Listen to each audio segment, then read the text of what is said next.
My son looked me in the eye at the church door and told me to leave my granddaughter's baptism because his wife said my energy was too overwhelming. So I smiled, walked out, and made one phone call that froze their entire world. 2 hours later, their credit cards were declining in front of 50 guests, and by nightfall, my daughter-in-law was facing eviction. They thought they could cut me out, but keep my money. They were wrong. Drop your city in the comments and subscribe. Ready for an amazing story? Let's begin. Let me tell you how a grandmother's silence became the loudest revenge of all. The heavy oak doors of St. Jude's were already open, letting the warm morning sunlight spill into the vestibule. I adjusted the garment bag over my arm, feeling the weight of it. It wasn't heavy, not really, but it felt heavy to me because of what was inside. It was the christening gown. I had spent the last 3 months stitching it by hand. It was made of French lace and silk from my own wedding dress, preserved for 40 years for this exact moment. I checked my reflection in the glass of the church notice board. I wanted to look perfect for my granddaughter, Bella. I was wearing my navy blue suit, the one Leo always said made me look distinguished. My hair was set, my shoes were polished, and my heart was full. This was it. The day my first grandchild would be baptized. I had written a check for the reception venue. I had organized the flowers, and I had stayed up late nights finishing the embroidery on the hem of the gown. I took a deep breath and stepped inside. The church was buzzing with that hushed, reverent excitement you only find before a ceremony. I saw them immediately. They were standing near the front by the baptismal font. My son, Leo, looked handsome in his charcoal suit. Beside him was Lisa. She was holding Bella, rocking her gently. They looked like a picture-perfect family. My chest swelled with pride. That was my boy. That was my grandbaby. I started walking down the center aisle, my heels clicking softly on the stone floor. I had a smile, ready, the kind of smile that takes up your whole face. But then the atmosphere shifted. It happened the moment Lisa saw me. Her head snapped up, her eyes narrowed, not with a greeting, but with something sharp and cold. She didn't wave. She didn't smile. She leaned in close to Leo and whispered something frantically in his ear. I saw Leo stiffen. He looked at her, then back at me, then down at the floor. He looked pained. He looked like a man who was being asked to do something he knew was wrong, but was too weak to stop it. I slowed my pace, my grip tightening on the garment bag. Surely I was imagining things. Maybe there was a problem with the priest. Maybe they had forgotten the candle. Leo broke away from Lisa and started walking toward me. He was walking fast, intercepting me before I could get anywhere near the altar or the other guests. He met me halfway down the aisle, right next to the third pew. "Leo," I said, reaching out to touch his arm. "You look wonderful. And look at Bella. She's—" He stepped back. He actually took a step back to avoid my touch. "Mom, stop," he said. His voice was low, a harsh whisper. He wasn't looking me in the eye. He was looking over my shoulder at the exit. "What's wrong?" I asked, my smile faltering. "Is everything okay with the baby?" "The baby is fine," Leo said. He took a breath, like he was preparing to jump off a cliff. "Mom, you can't be here." I stared at him. The words didn't make sense. It was like he was speaking a foreign language. "What do you mean?" "I'm here for the baptism. I have the gown right here. I made it for her, remember? We talked about this." "I know," Leo said, and for a second I saw a flash of misery in his eyes. But then he glanced back at Lisa. She was watching us like a hawk, her arms crossed over her chest, tapping her foot. She gave him a sharp nod. Leo turned back to me, his face hardening. She's very sensitive right now. Postpartum hormones. She's anxious." "I understand that, Leo," I said, trying to keep my voice calm, though my heart was starting to hammer. against my ribs. I've been nothing but supportive. I've stayed away when she asked. I've only come when invited. Today is the baptism. I am the grandmother. That's just it, Leo said. He finally looked at me. Lisa says your energy is too overwhelming for the baby. She says you take over the room and it stresses her out. She doesn't want that negativity around Bella on her special day. Overwhelming. Negativity. I felt like I had been slapped. I had paid for the house they were sleeping in. I had paid for the car they drove here in. I had just paid $5,000 for the reception lunch they were going to eat in 2 hours. And I was overwhelming. Leo, I said, my voice trembling slightly, I am your mother. This is my granddaughter. You cannot seriously be asking me to leave. I'm not asking, Leo said. He sounded tired now, defensive. I'm telling you, if you stay, Lisa is going to cause a scene, and she might even take the baby and leave. I can't let that happen. Please, Mom, just go. Don't make this harder than it has to be. I looked past him at Lisa. She wasn't looking away anymore. She was staring right at me. And there it was. A smirk. A tiny, triumphant curling of her lip. She had won. She had successfully cut me out. She knew exactly what she was doing. This wasn't about hormones. This wasn't about energy. This was about power. She wanted to see if she could make her husband choose her over the woman who raised him. And he had. I felt a tear prick the corner of my eye, but I willed it back. I would not cry.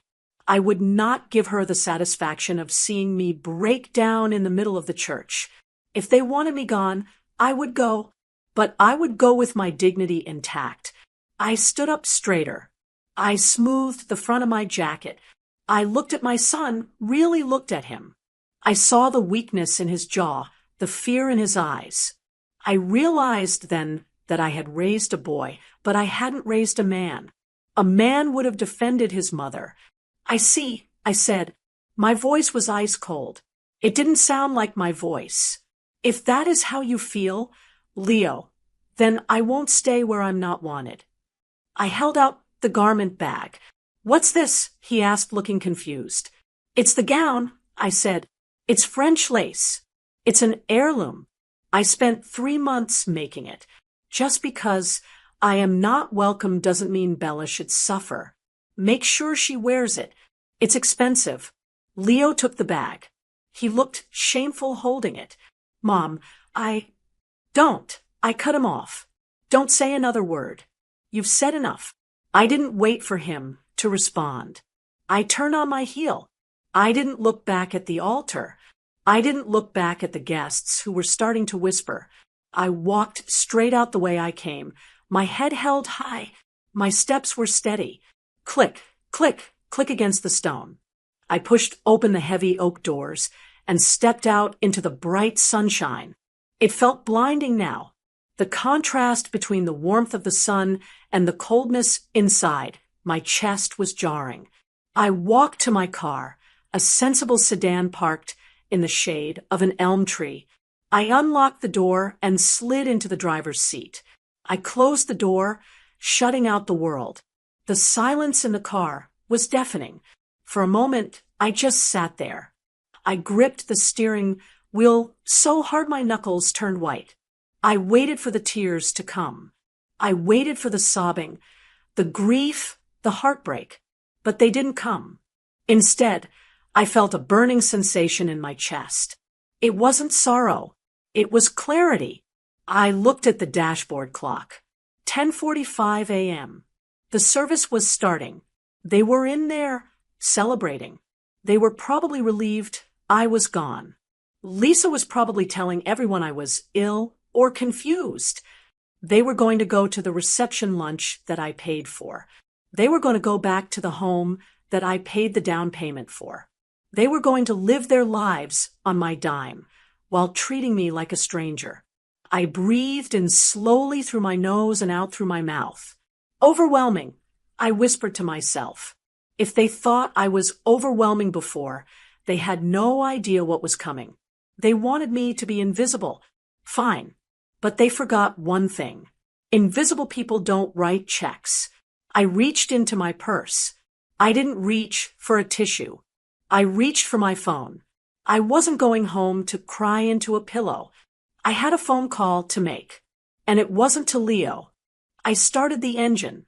The low hum of the car felt like a growl. I put the car in gear and pulled out of the church parking lot. As I drove away, I didn't look in the rearview mirror. I was done looking back. I was ready to settle the score. The road stretched out in front of me, a long ribbon of gray asphalt. I wasn't driving fast. I was driving with a strange, eerie calm. My hands were at 10 and 2 on the steering wheel, just like my father taught me 50 years ago. The radio was off. The air conditioner was humming low. That was the only sound in the world. Usually after a confrontation like that, I would be a mess. I would be reaching for the tissue box I keep in the glove compartment. I would be replaying the conversation in my head, wondering what I did wrong. I would be thinking, maybe I was too loud. Maybe my perfume was too strong. Maybe I shouldn't have worn navy. But not today. Today, my eyes were dry. My breathing was steady. The hurt was there deep in my gut, but it was being overshadowed by something else. It was being pushed aside by a cold, hard realization. It was like a fog was lifting off the road, and for the first time in years, I could see the landscape clearly. I passed the highway exit for my house, but I didn't turn. I kept driving. My mind started to drift back, not to the baptism, but to 3 years ago. I remembered sitting at my kitchen table with Leo and Lisa. They had just gotten married. They were holding hands, looking at me with big, hopeful eyes. They had found a house. It was a beautiful colonial in a good school district. It was perfect, but they didn't have the 20% down payment. It's an investment, Mom, Leo had said, squeezing my hand. It's where your grandchildren will grow up. We want you to be a part of it. There's a beautiful guest suite on the ground floor. It'll be your room whenever you visit. You can stay for weeks at a time. Lisa had nodded enthusiastically. We want you there, Yvette. Your family. We can't do this without you. I remembered the feeling of warmth that had spread through my chest. They wanted me. They wanted me close. I was a widow. The thought of being alone in my old age terrified me. So I did it. I went to the bank the next day. I withdrew $50,000 from my retirement savings. $50,000. That was money my late husband and I had saved nickel by nickel. I wrote the check. I handed it to them. They hugged me. They cried. They promised I would always have a home with them. I gripped the steering wheel tighter. Where was that guest suite now? 6 months after they moved in, Lisa decided she needed a home office for her career. Lisa doesn't have a job. Not a real one. She calls herself a lifestyle influencer. She spends her days taking pictures of her coffee and posting videos about mindfulness. She said she needed the guest room for her lighting equipment and her backdrops. It's just temporary, Mom, Leo had told me, just until her business takes off. That was 2 years ago. The business hasn't made a dime. In fact, it costs money. It costs my money. I thought about the credit card bill I pay every month. It's a joint card I opened for Leo for emergencies when he was in college. I never took him off it because I wanted him to have a safety net. But looking at the statements lately, the definition of emergency had changed. An emergency was apparently a $300 brunch with friends. An emergency was a new designer handbag because Lisa needed it for a brand aesthetic. An emergency was organic, imported diapers because regular ones weren't good enough for their image. I had let it slide. I had paid the bills. I told myself I was helping. I told myself that young people struggle these days, and it was my duty as a mother to ease their burden. I thought I was buying their security, But as I drove past a strip mall, seeing ordinary people going about their Sunday errands, the truth hit me so hard I almost slammed on the brakes. I wasn't buying their security. I was buying their tolerance. I was paying a subscription fee to be part of my own son's family. And today, they had canceled my subscription, but they still expected me to pay the bill. I thought about the check for the reception. $5,000 to the Gilded Lily, the most expensive venue in town. Lisa had insisted on it. She wanted a specific vegan menu. She wanted imported sparkling water. She wanted a flower wall for photos. It has to be perfect, Yvette, she had said last week, not even looking up from her phone. People are going to be posting about this. We can't have cheap catering. I had written that check yesterday. I handed it to the coordinator with a smile, excited to celebrate my granddaughter. And what did I get for it? Your energy is overwhelming. You can't be here. The audacity of it was breathtaking. They honestly believed that they could treat me like a nuisance, humiliate me in the house of God, and then go eat the food I paid for in the clothes I bought, and go home to the house I secured. They didn't see me as a person. They saw me as an ATM. An ATM doesn't have feelings. An ATM doesn't get to hold the baby. An ATM just dispenses cash and stays in the corner until it's needed again. A cold chill went down my spine, but it wasn't fear. It was resolve. I had created this monster. I had to own that. I had taught them that my love came with a blank check. I had taught them that no matter how disrespectful they were, I would always be there to bail them out because I was desperate for their love. I had been weak. I had been a doormat.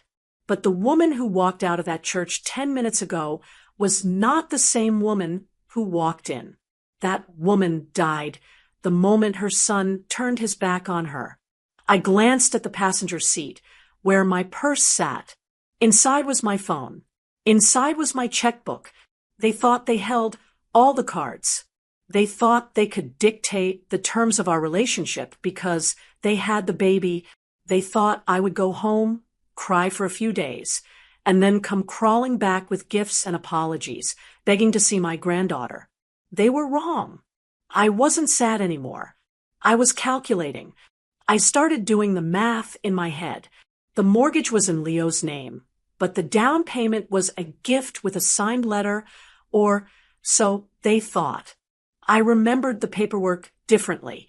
I remembered my name being on the deed as a co-signer because Leo's credit hadn't been strong enough at the time. I remembered the car lease. That was definitely in my name. I remembered the joint bank account, the one where I deposited money every month for the baby fund. I slowed the car down as I approached a red light. I looked at the cars around me. Families driving to lunch.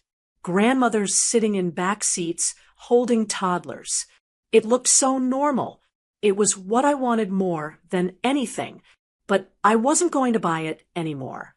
If Lisa wanted to be a strong, independent woman who didn't need her mother-in-law around, then she was about to get her wish. She was about to find out exactly how independent she really was. The light turned green. I didn't turn toward my empty house. I signaled left. I was heading toward the business district. It was Sunday, so the bank was closed, but the ATM vestibules were open. And I knew exactly where the after-hours drop box for the country club was, where the reception was being held. The Bank of Mom had been open 24 hours a day, 7 days a week, for 30 years. It had weathered tantrums, college tuition, wedding costs, and down payments. It had never closed. Until now. I pressed my foot on the accelerator. I felt a strange sense of power returning to me. They wanted silence. They wanted me gone. Fine. I would give them silence. The silence of a frozen bank account. The silence of a declined credit card. I wasn't just a grandmother. I was the financial foundation of their entire fake life. And I was about to pull the rug out from under them. I pulled the car over at the scenic overlook on Ridge Road, about 2 miles from the church. It was a spot my late husband, Frank, and I used to come to on Sunday afternoons. From here, you could see the whole town stretched out like a toy village. You could see the church steeple where I had just been humiliated. You could see the roof of the Gilded Lily, the country club where my money was currently paying for champagne toasts I wasn't allowed to hear. I put the car in park, but kept the engine running. My hands were shaking, not from sadness anymore, but from the adrenaline of what I was about to do. For months, I had felt like I was going crazy. That's what Lisa did. She made you doubt your own reality. She would move my things and claim I lost them.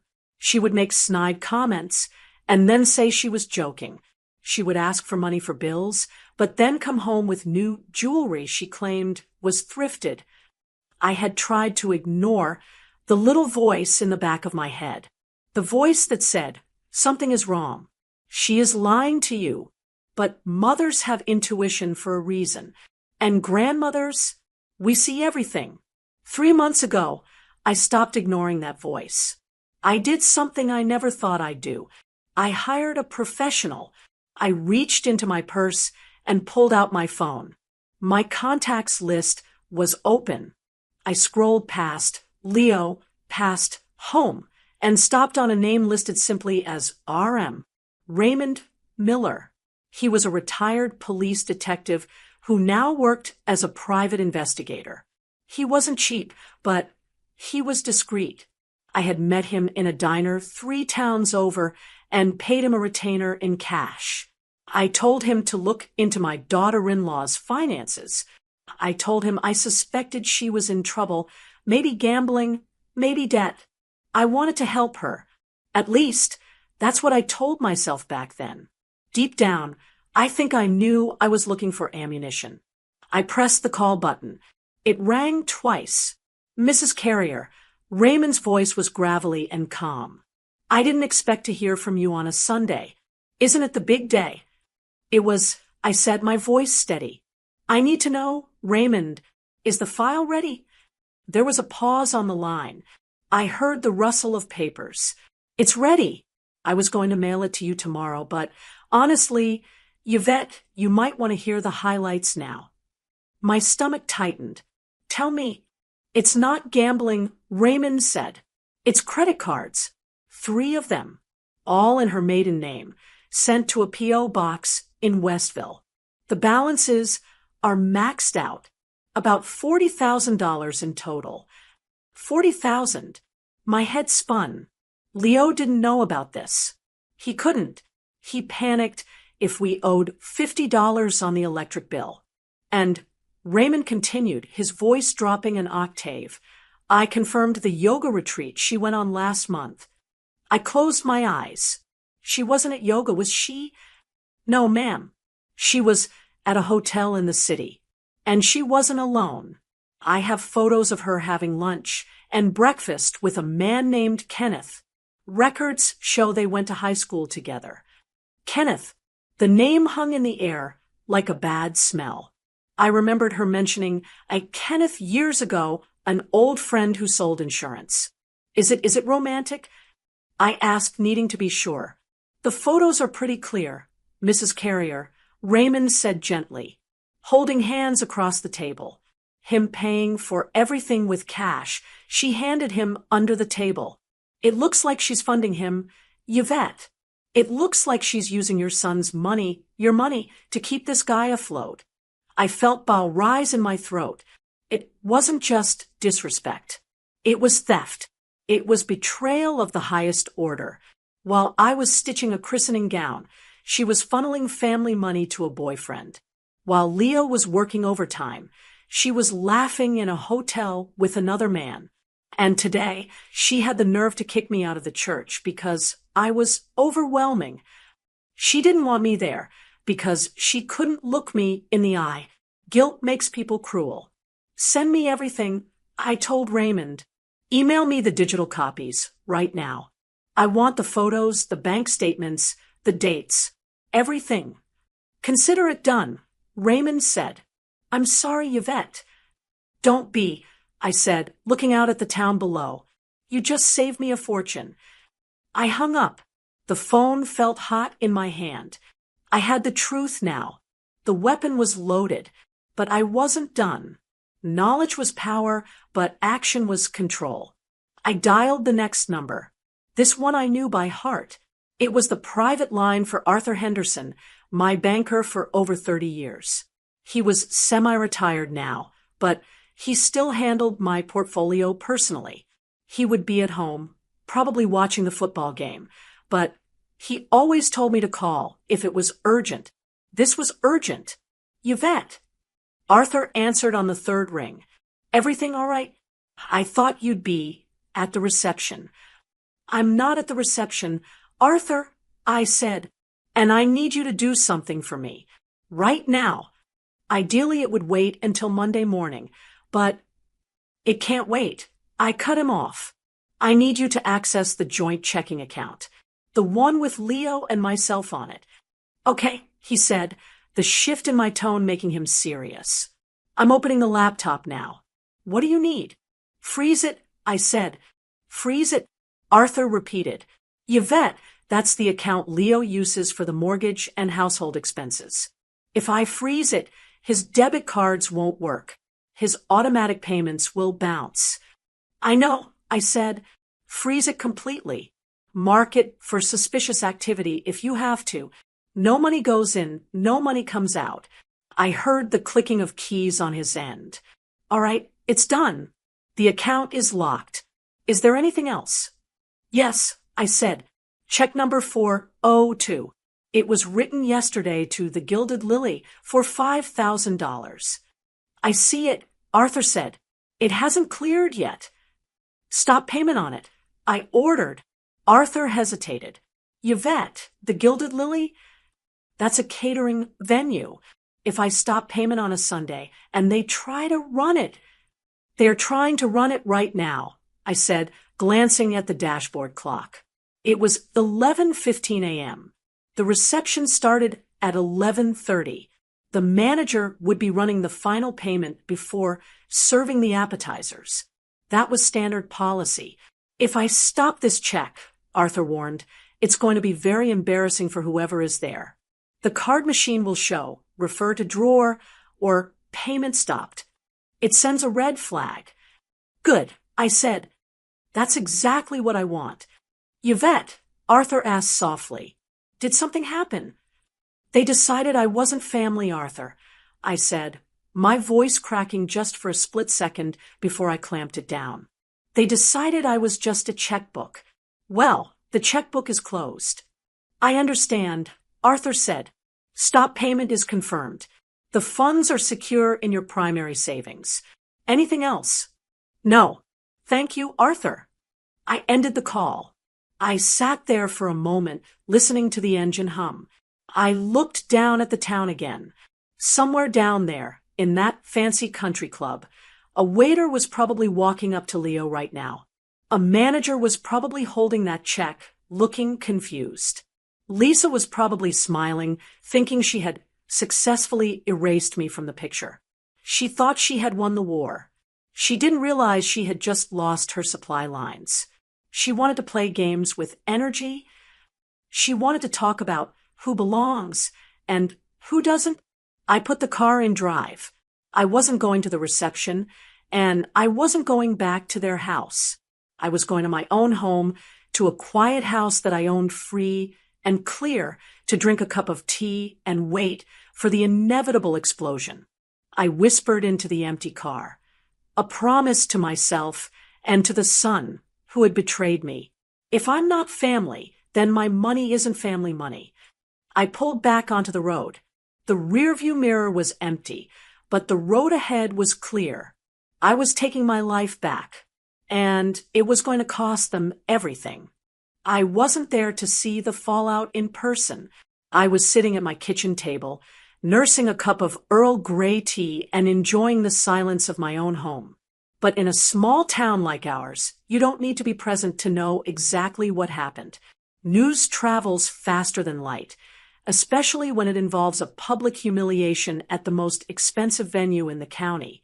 My cousin, Sarah, who had attended the baptism mostly out of obligation to me, called me later that evening. She gave me the play-by-play, and I won't lie, I listened to every word.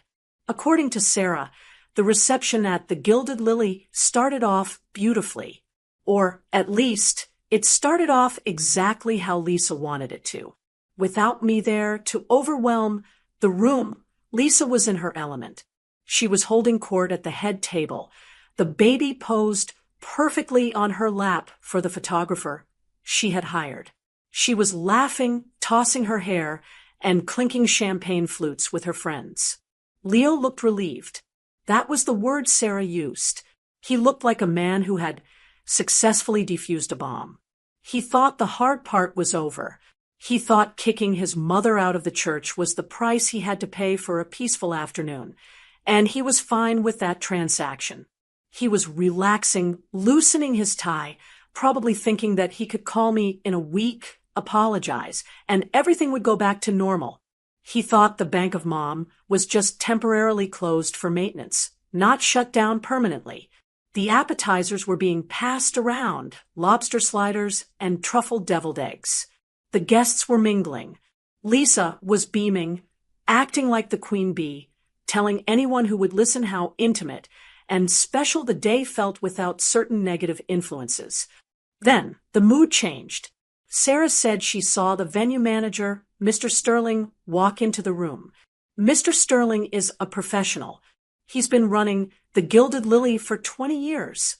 He doesn't make scenes, but he walked straight past the waiters, straight past the guests, and tapped Leo on the shoulder. He didn't smile. He whispered something in Leo's ear. Leo's face went pale. He stood up looking confused. He tried to wave Mr. Sterling away, probably telling him it was a mistake, but the manager didn't budge. He gestured toward the portable payment terminal in his hand. The room didn't go silent immediately, but people started to notice. You know how it is at weddings and parties.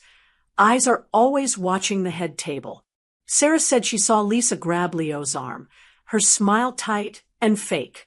"What is it?" she hissed, loud enough for the people at table 2 to hear. "Leo, what's wrong?"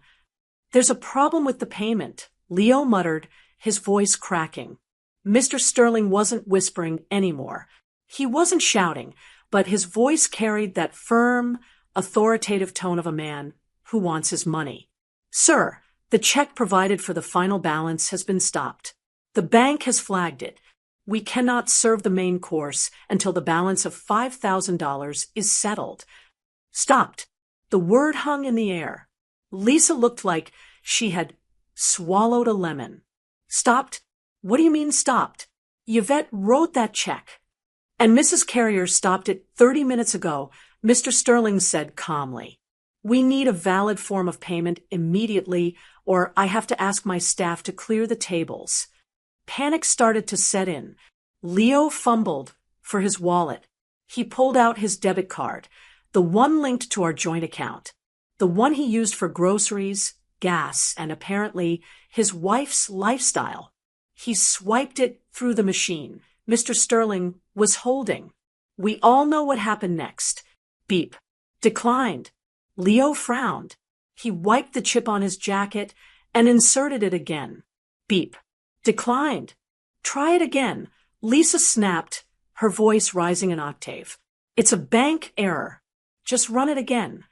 "It's not a reading error, ma'am," Mr. Sterling said, looking at the screen. "The code is issuer restricted. The account has been frozen."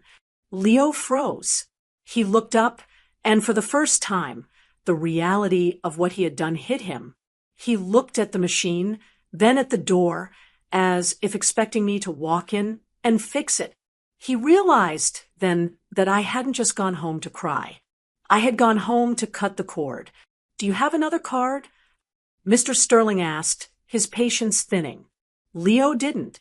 He didn't have $5,000 on his personal credit card. That was maxed out from their baby moon in Cabo. He turned to Lisa. "Give him your card." Lisa's eyes went wide. She clutched her purse. I don't have it on me." We both knew that was a lie. She had her cards. But she also knew they were maxed out thanks to her lunches with Kenneth. She couldn't hand over a card because it would decline to, and then Leo would know about her secret debt right there in front of everyone. This is ridiculous. Lisa shouted. She stood up, the baby starting to cry from the sudden movement. My mother-in-law did this. She's trying to ruin my daughter's baptism because she's jealous. She's a vindictive old woman. The room went dead silent. Guests were staring. The waiters had stopped pouring wine. The illusion of the perfect family had shattered into a million pieces. Mr. Sterling was unmoved by her outburst. I understand this is a difficult situation, but this is a business. No payment, no service. He signaled to the head waiter. Sarah told me it was the most humiliating thing she had ever seen. The waiters, who were holding heavy trays of prime rib and salmon, literally turned around and marched back into the kitchen. The sound of the swinging kitchen doors was the only noise in the room. Lisa turned on Leo. Fix this. Leo, fix this right now. Do something. But Leo couldn't do anything. He was a man who had lived his entire adult life on a safety net, and he had just cut the ropes himself. He looked at Lisa's parents, the cool in-laws who were always invited to everything but never contributed a dime. They looked down at their plates, suddenly very interested in the tablecloth. They certainly weren't going to volunteer $5,000. Leo had to make the announcement. He had to stand up, his face burning red, and tell 50 of our friends and family, people I had known for decades, that there was a technical difficulty, and the reception was ending early. We'll do cake and coffee at the house, he stammered. Lisa was furious. She grabbed her purse and stormed out, leaving Leo to gather the baby carrier and the diaper bag. As she passed Sarah's table, Sarah heard her muttering, "She's going to pay for this. I'm going to make sure she never sees this kid again." Sarah called me from the car 10 minutes later. "Yvette," she said, "it was a disaster. The food never came out. People were leaving envelopes on the table and walking out because they felt so awkward." Lisa was screaming at Leo in the parking lot. I listened to Sarah's story, and I took another sip of my tea. It was still warm. "Thank you for telling me, Sarah," I said. "Are you okay?" she asked. "It sounds awful." "I'm fine," I said honestly. "Actually, I think it sounds like justice." I hung up the phone. I didn't feel guilty. Not even a little bit. They wanted a party without me. They got it. They got a party without me, and without my money. They learned a valuable lesson today. You don't bite the hand that feeds you, especially right before dinner. But I knew this wasn't over. Lisa was embarrassed, and embarrassment makes people like her dangerous. She would twist this. She would spin the story to make herself the victim. She would send Leo over here to demand an explanation. I looked at the folder sitting on the table next to my teacup. The folder Raymond had emailed, which I had printed out on my home printer. The photos of Lisa and Kenneth, the bank statements. Let them come. Let Leo come over here and scream about his ruined party. I had something far more interesting to discuss than catering bills. The party was over, but the real show was just about to begin. The sun had gone down hours ago. Outside, the street lights were flickering on, casting long shadows across my front lawn. Inside, my house was quiet. I had turned off the television. I didn't want any noise. I wanted to be able to hear the tires on the gravel driveway the moment he arrived. I was sitting in my favorite armchair by the window, the one with the floral upholstery that Frank used to tease me about. I had a fresh cup of tea on the side table, but I hadn't taken a sip. Beside the tea was the manila folder. It looked so innocent sitting there, just a plain beige folder. But I knew it had the power to blow my son's life apart. I didn't have to wait long. At 7:15 p.m., headlights swept across the living room wall. I heard the aggressive crunch of tires braking too hard in the driveway. Then, the slam of a car door. It was a sound I knew well, Leo always slammed doors when he was angry. When he was a teenager, it was his bedroom door. Now, it was the door of the SUV I helped him lease. I didn't get up to unlock the front door. He still had a key. I had never asked for it back, even though he hadn't used it to visit me just to say hello in months. He only used it when he needed something. The lock turned with a sharp click. The door flew open and hit the stopper with a bang. Mom. Leo stood in the entryway. He looked wrecked. His tie was pulled loose, hanging crookedly around his neck. His shirt was untucked on one side.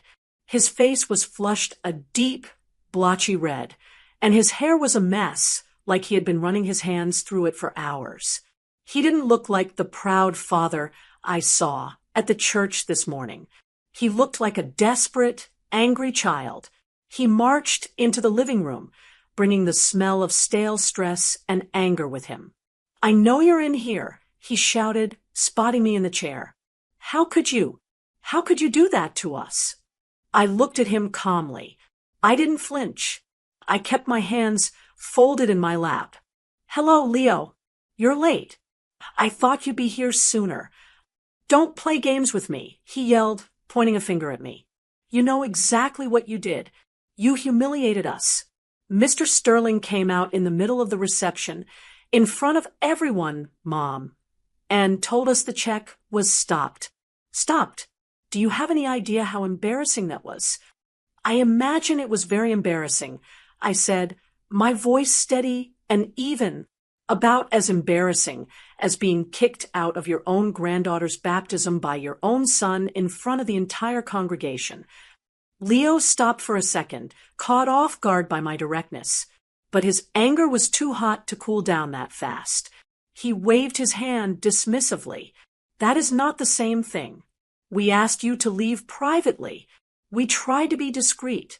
You publicly humiliated us. We had to send everyone home. Lisa is hysterical. She's at her parents' house right now, crying her eyes out because you ruined her day." "I didn't ruin her day, Leo," I said. "I just refused to pay for it." "You promised." Leo shouted. "You wrote that check. You gave it to us. Taking it back like that. It's vindictive. It's cruel. Who does that? Who invites people to a party and then pulls the funding halfway through?" "A person who is told she isn't family," I replied. I finally picked up my tea, taking a slow sip just to show him how unbothered I was.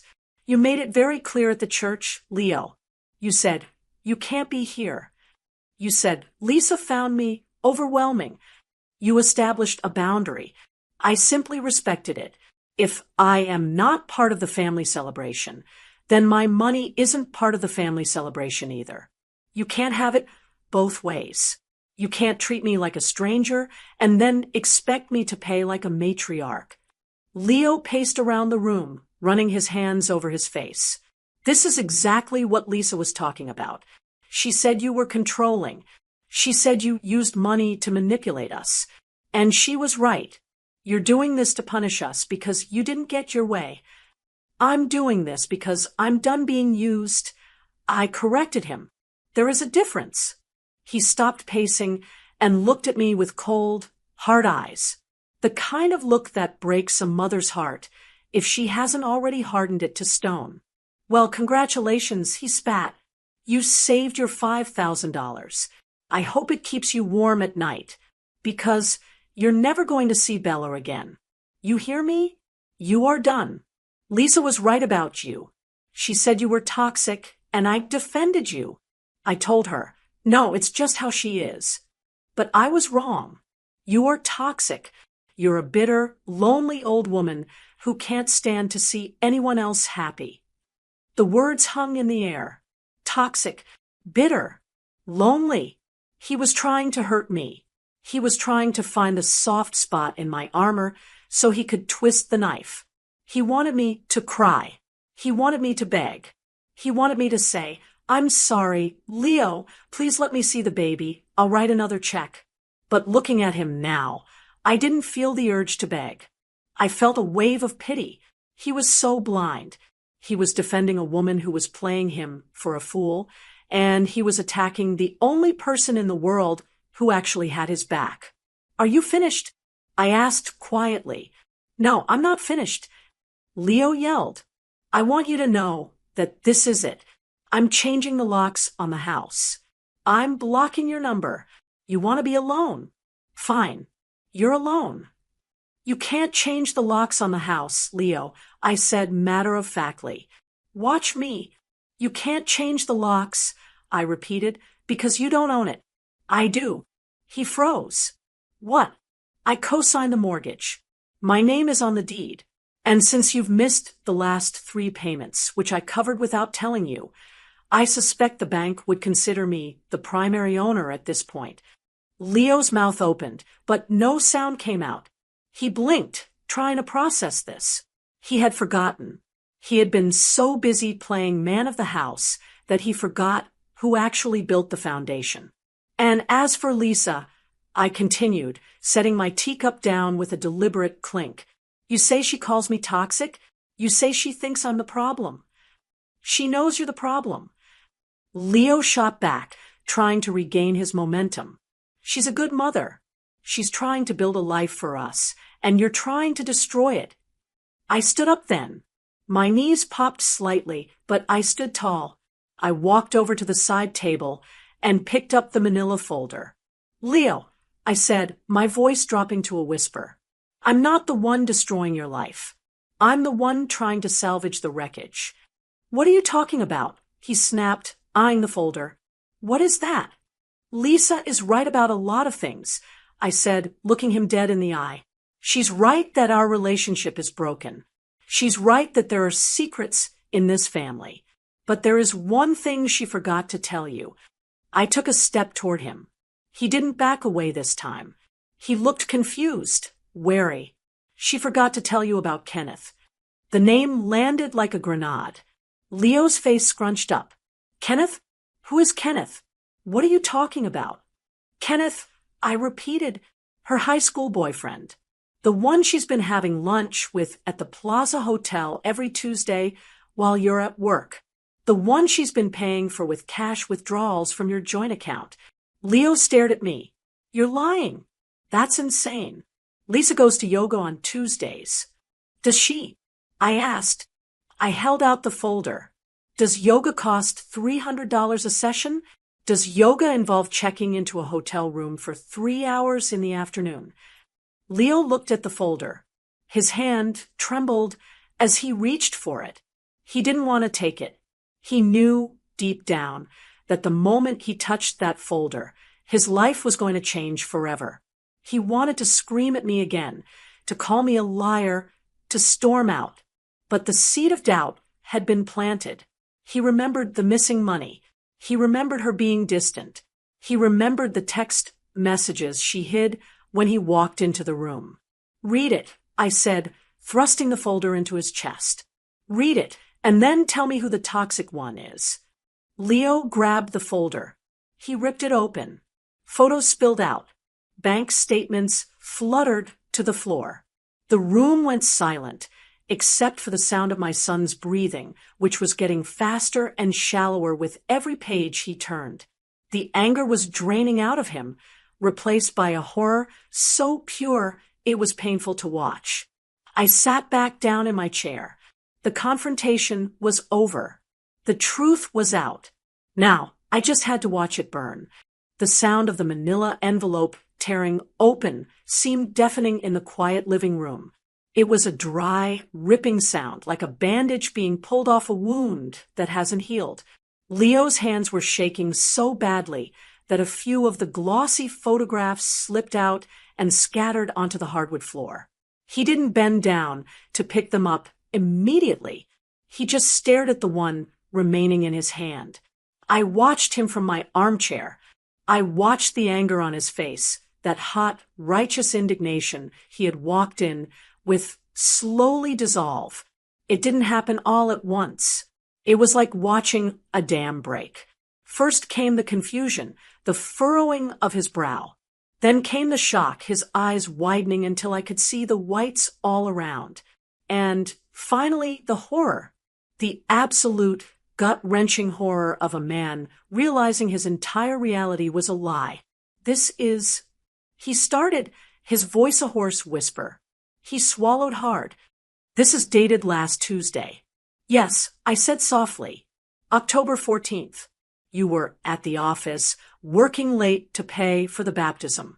Lisa told you she was at her prenatal yoga class. Leo looked at the photo again. Even from where I sat, I knew what it showed. It was a high-resolution shot taken with a telephoto lens. It showed Lisa sitting at a corner table at the bistro inside the Plaza Hotel. She wasn't wearing yoga pants. She was wearing the red dress I bought her for Christmas. And she wasn't stretching. She was leaning across the table, her hand resting intimately on the cheek of a man with dark hair and a leather jacket. Kenneth, I know him, Leo whispered, almost to himself. That's Ken from her hometown. She said he moved to California years ago. He moved back 6 months ago. I informed him. He's currently renting an apartment in the East End. An apartment he can't afford on his own. Leo dropped the photo. It fluttered down to join the others. He reached into the folder and pulled out the stack of documents clipped together. These weren't pictures. These were numbers. And numbers don't lie. Look at the highlighted sections, Leo. I instructed him. My voice wasn't triumphant. I felt no joy in this. In fact, my heart was breaking for him. No mother wants to be right about something like this. I wanted to be wrong. I wanted to be a paranoid old woman who was imagining things. But the paper in his hands proved I wasn't. Leo flipped through the bank statements. These were statements from an account he didn't even know existed, a digital wallet app linked to their main joint account. $500, Leo read aloud. Transfer to K-Rent. $500 again. 204. Utilities. He flipped the page. His breathing was getting ragged. The baby fund, he choked out. That was the blow that knocked the wind out of him. The baby fund. It was a savings account I had set up the day Bella was conceived. I put $500 into it every single month. It was meant for her college, her future. Look at the withdrawals, Leo, I said. Every time I deposited a check, a withdrawal was made 2 days later. Cash. ATM withdrawals at a convenience store 3 blocks from Kenneth's apartment. Leo sank onto the sofa. His legs just gave out. He sat there, hunched over, staring at the line items. She stole from Bella, he whispered. The realization hit him harder than the affair. Cheating is one thing, it's a betrayal of the heart.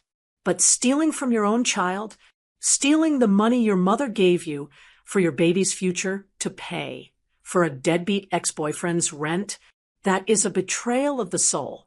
I didn't hire Raymond because I hated her. Leo, I said, my voice cutting through the silence.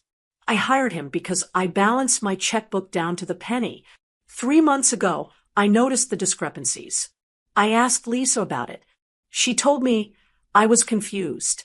She told me I was getting old and forgetful. She gaslit me, Leo. She made me question my own mind. Leo looked up at me then. His eyes were red, rimmed with tears.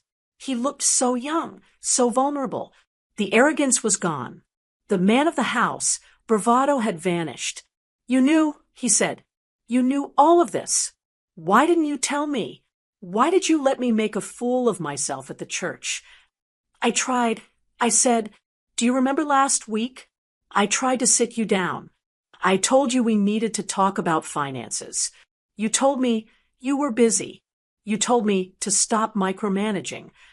He flinched. He remembered. And today, I sighed, leaning my head back against the chair. I had the folder in the car, Leo. I brought it with me to the church. My plan was to get through the baptism, let Bella have her holy sacrament, and then sit you down privately afterwards. I wanted to protect you from a scene. I wanted to give you the dignity of handling this quietly. I gestured to the empty space in the room where he had stood screaming at me just moments ago. But then you met me in the aisle. I continued. You and Lisa decided I wasn't worthy of being there. You cast me out. You chose her lie over my loyalty. And when I sat in that car, I realized that protecting you was hurting you. You needed to see the truth, even if it burned. Leo looked down at the floor, at the scattered photos of his wife laughing with another man. He picked up one of the bank statements. $7,000, he muttered. She took $7,000 from the baby account in 4 months. And the $5,000 for the reception, I added. She pushed for the expensive venue, not because she cared about the party, but because she knew I would pay. And she knew that if I paid for the party, the money in your joint account, your paycheck, would be free for her to use on him. Leo buried his face in his hands. A sob racked his body. It was a raw, ugly sound, the sound of a man's pride shattering. I evicted you, he mumbled into his palms. I kicked my own mother out of the church for a woman who was robbing me blind. Yes, you did, I said. I didn't offer comfort. I didn't rush over to hug him. He needed to sit in this feeling. He needed to feel the weight of his mistake so he would never make it again. She played me, Leo said, lifting his head. His face was a mask of misery. She played the victim. She told me you were mean to her. She told me you judged her. And all the while, she was projecting, I finished for him. She hated me because I was the only one paying attention. She knew I was the threat. She knew I controlled the purse strings, and she needed me out of the picture so she could drain you dry without anyone noticing. Leo looked at me with a new expression. It wasn't just regret. It was respect. He realized that while he was playing checkers, I had been playing chess. He realized that the overwhelming energy Lisa complained about was actually competence. It was the energy of a woman who protects her pack. What do I do? Leo asked. He sounded like he was 5 years old again, asking me how to fix a broken toy. Mom, what do I do? The party, the guests, she's at her parents' house right now telling everyone I'm a monster because my card declined. Let her talk, I said calmly. Lies run sprints, Leo, but the truth runs marathons. She can tell whatever story she wants tonight. Tomorrow, we show the bank statements to a lawyer. I pointed to the folder. That evidence is your shield, Leo. It proves fault. It proves financial infidelity. In a divorce court, that folder is worth its weight in gold. Divorce. Leo said the word like it tasted like ash. We have a baby, a 3-month-old baby. And that baby deserves a father who isn't being robbed. I said firmly, she deserves a grandmother who is allowed to love her. Lisa made her choice, Leo. She chose Kenneth. She chose the money. She didn't choose you. She never chose you. Leo stood up slowly. He looked exhausted, like he had aged 10 years in 10 minutes. He gathered the papers from the floor, his movements heavy and slow. He put them back into the folder with care, treating it like the dangerous weapon it was. I'm sorry, he whispered. He didn't look at me. He couldn't. Mom, I am so sorry. I know, I said, but apologies don't fix credit scores, Leo, and they don't unring the bell of what happened at that church. I'll fix it, he vowed, clutching the folder to his chest. I don't know how yet, but I'll fix it. You can start, I said, taking a sip of my cold tea, by going home. Not to her parents' house. To your house. The house I own. You go there, you change the locks, I give you permission, and you wait. Because when she finds out the money is gone, she's going to come back. And you need to be ready. Leo nodded. He turned toward the door, then stopped. He looked back at me, standing in the entryway of the home I had built, the home he had been welcome in his entire life until he let a stranger convince him otherwise. "Can I?" He hesitated. "Can I call you tomorrow?" "You can call," I said. "Whether I answer depends on how you handle tonight." He nodded again, understanding. He walked out the door, closing it softly behind him this time. No slamming, just the quiet click of the latch. I sat alone in the living room. The evidence was gone, taken by the man who needed to see it most. I wasn't happy. I wasn't celebrating. But I felt a deep, settling peace. The truth was out. The infection had been exposed. Now, the healing, however painful, could finally begin. I wasn't there when Leo walked back into the house on Elm Street. I was sitting in my living room, miles away, staring at the phone and waiting. But I didn't need to be in that hallway to know exactly what happened. I know my son, and I know the woman he married. And later, when Leo finally broke down and told me the details, it played out in my head exactly as I expected. Leo pulled into the driveway of the colonial house I had helped them buy 3 years ago. The lights were blazing inside. Usually, seeing the warm glow of the windows made him feel safe. Tonight, it looked like an interrogation room. He sat in the car for a minute, gripping the steering wheel, looking at the folder on the passenger seat. The folder was heavy with the truth. He walked to the front door. He didn't fumble for his keys. He unlocked it with a steady hand. Lisa was waiting for him. Of course she was. She was pacing the hardwood floors that I paid to have refinished last year. And she was ready for a fight. She was still wearing her white dress from the baptism, though now it looked wrinkled and out of place. Her hair was messy, and her mascara was smeared. The moment Leo stepped inside, she launched her attack. "Where have you been?" she screamed. She didn't even say hello. "You left me at my parents' house for 2 hours. I had to take an Uber home with the baby because you took the car. Do you have any idea how humiliating today has been?" Leo didn't answer. He closed the door behind him and locked it. Click.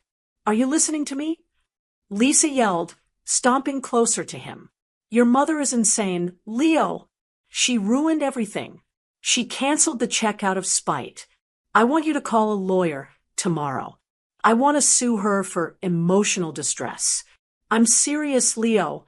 She is not allowed near Bella ever again. I want a restraining order."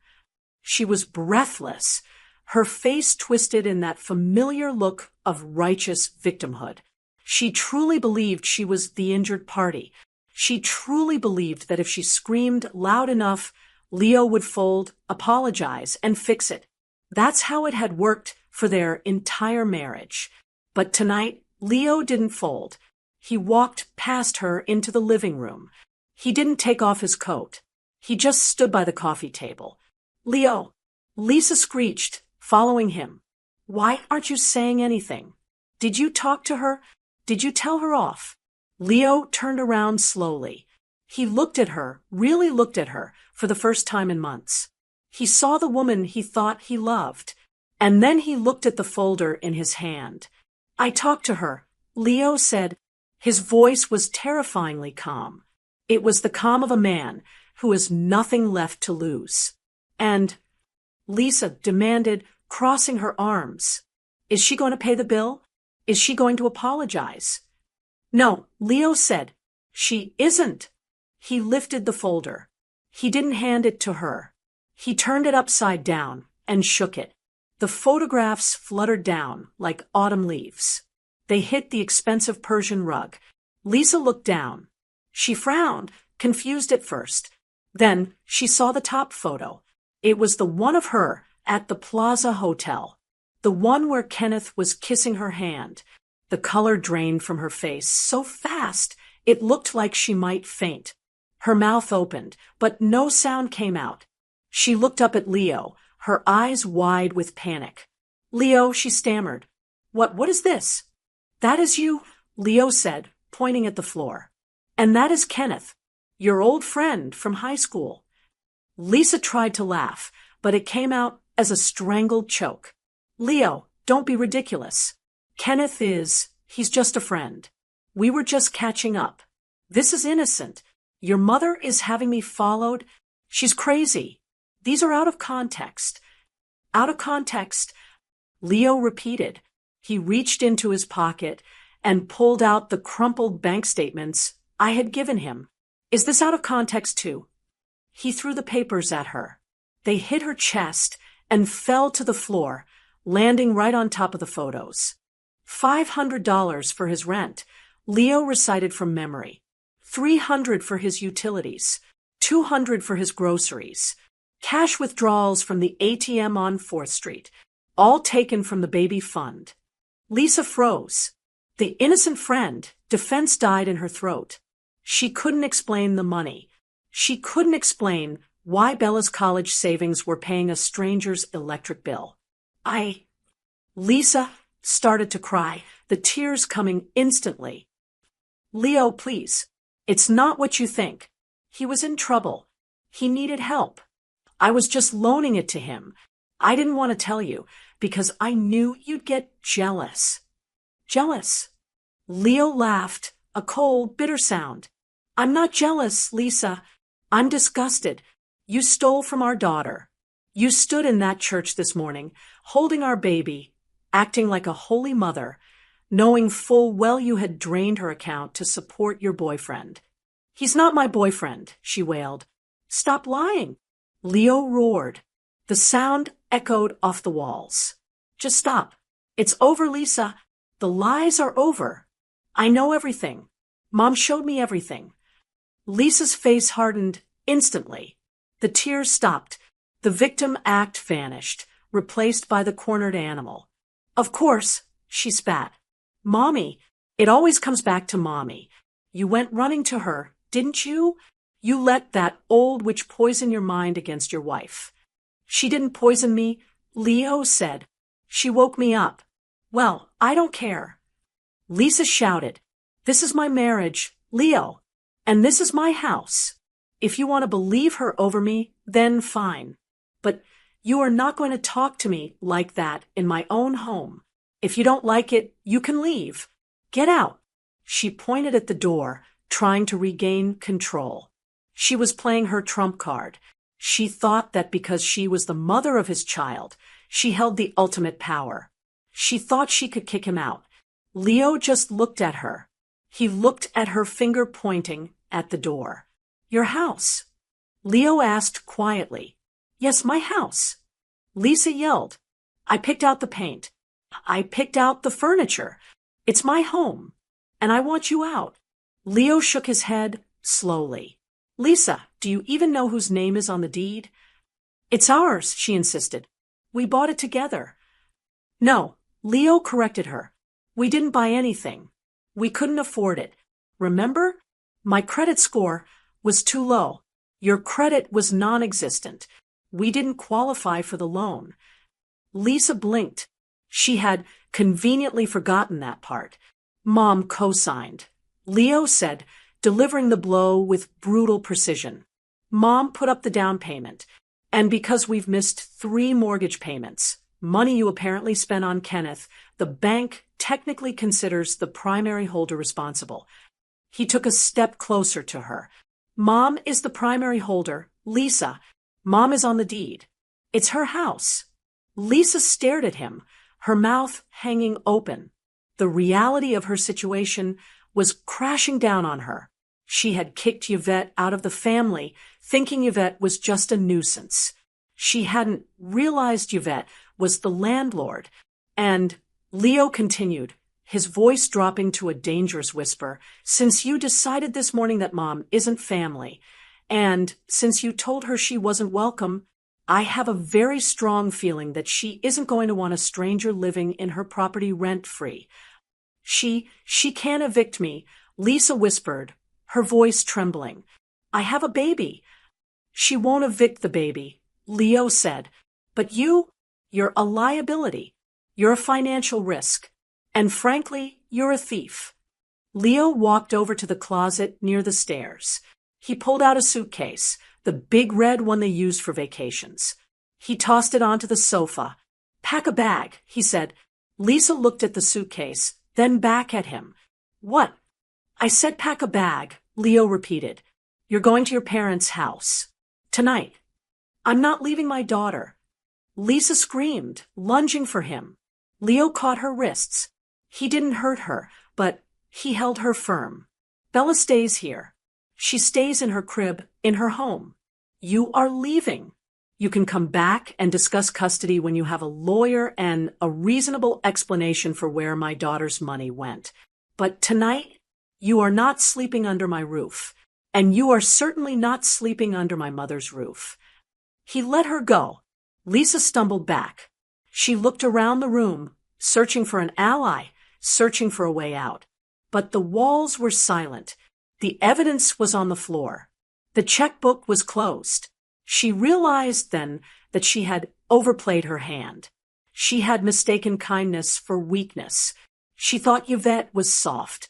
She didn't realize that Yvette was concrete, quiet, supportive, but if you hit it hard enough, you're the one who breaks.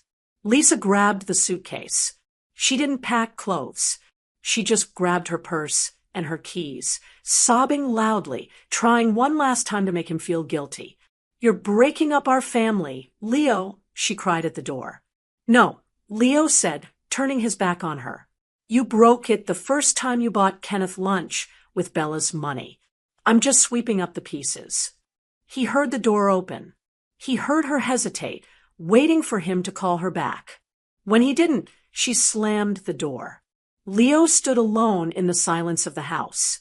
He looked down at the photos on the rug. He felt shattered. His chest hurt. His eyes burned. But for the first time all day, the air in the room felt clean. The lie was gone. He picked up his phone. He dialed my number. I answered on the first ring. "It's done," he said, his voice breaking. "She's gone." "I know," I said softly from my armchair. "I'm proud of you, Leo." "I don't feel proud," he whispered. "I feel like I lost everything." "You didn't lose everything," I told him. "You just lost the weight that was drowning you. Now we rebuild." 3 months have passed since the day I walked out of St. Jude's Church. 3 months since I sat in my car at that scenic overlook and made the decision to stop being a victim. Today, the sunlight is streaming through the bay window of my living room. It's a soft, golden afternoon light, the kind that warms your bones. But the warmth I feel isn't just from the sun. It's from the small, sleeping bundle in my arms. Bella is asleep on my chest. She smells like milk and lavender baby lotion. Her tiny hand is curled around my thumb, gripping it tight, as if she knows that this is exactly where she belongs. I look down at her long eyelashes that rest against her chubby cheeks, and I feel a peace so profound it almost brings tears to my eyes. This was what they tried to take from me. This was the overwhelming energy Lisa wanted to banish. But babies know the truth. Babies know who loves them. And Bella sleeps soundly in my arms because she knows she is safe. From the kitchen, I can hear the clinking of silverware and the smell of roasting chicken. Leo is cooking Sunday dinner. He's living in the colonial house alone now, but he spends every Sunday here with me. He looks different than he did 3 months ago.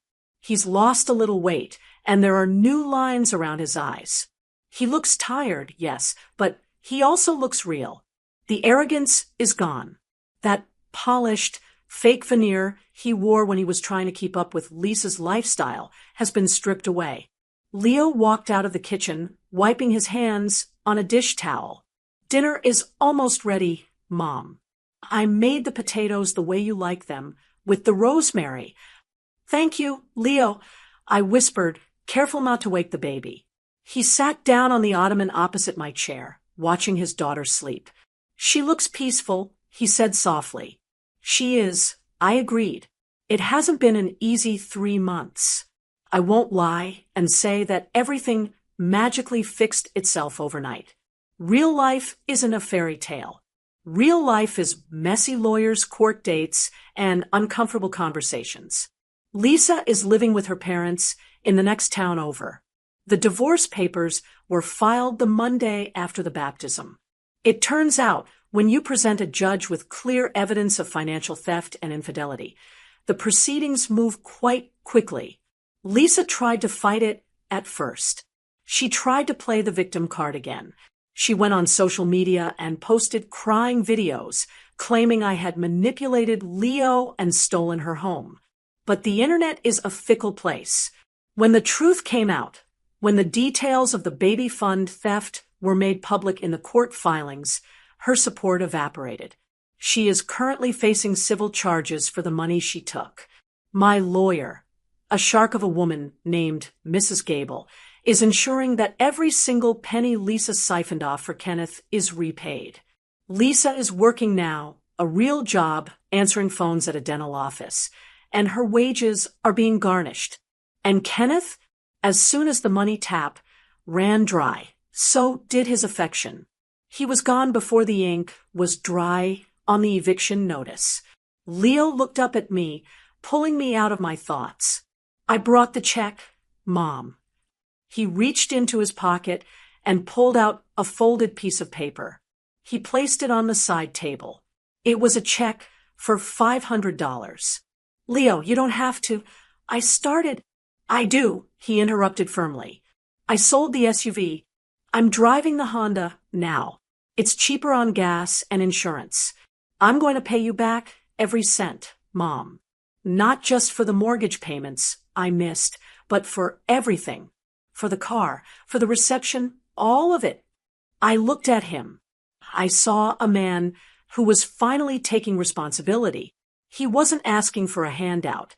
He wasn't asking me to fix it. He was fixing it himself. I appreciate it, I said, accepting the check. I didn't tear it up. I didn't tell him to keep it, because respect is a two-way street. By accepting his money, I was treating him like a man, not a child.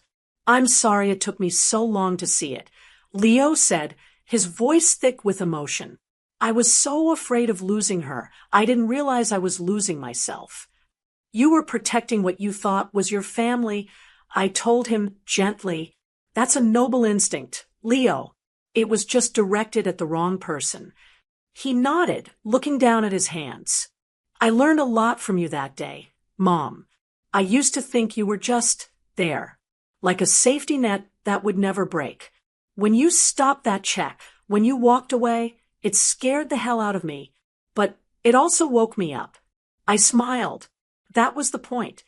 I've done a lot of thinking about that day. People talk about revenge like it's this hot, fiery thing. They think it's about screaming matches and throwing drinks. But I've learned that the most powerful revenge is silent. Silent revenge isn't about hurting people. I didn't want to hurt Lisa. I didn't want to hurt my son.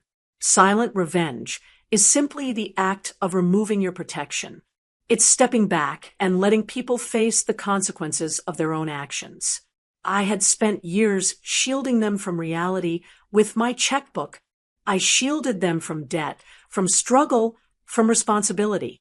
And because I shielded them, they never respected me. They thought the shade I provided was their right, not a gift. When I stepped away, the sun burned them. That wasn't my fault. That was gravity. The timer, Leo said, jumping up as the oven beeped. Chicken's done. He went back into the kitchen. I adjusted Bella in my arms. She stirred, let out a little sigh, and settled back into sleep. The house smelled like roasted chicken and rosemary. It smelled like home. We would eat dinner soon. Just the three of us. It wasn't the big, flashy party Lisa had wanted at the Gilded Lily. There were no photographers, no flower walls, no imported champagne. Just a grandmother, a father, and a baby sitting around a kitchen table. But as I looked around my quiet living room, free of drama, free of lies, and full of genuine love, I knew one thing for sure. I had won. I didn't win by fighting. I won by knowing my worth. I won by walking away. And in the end, everything that truly belonged to me, my son, my granddaughter, my dignity, found its way back home. Leo called out from the kitchen. Plates are on the table, Mom. Come and eat.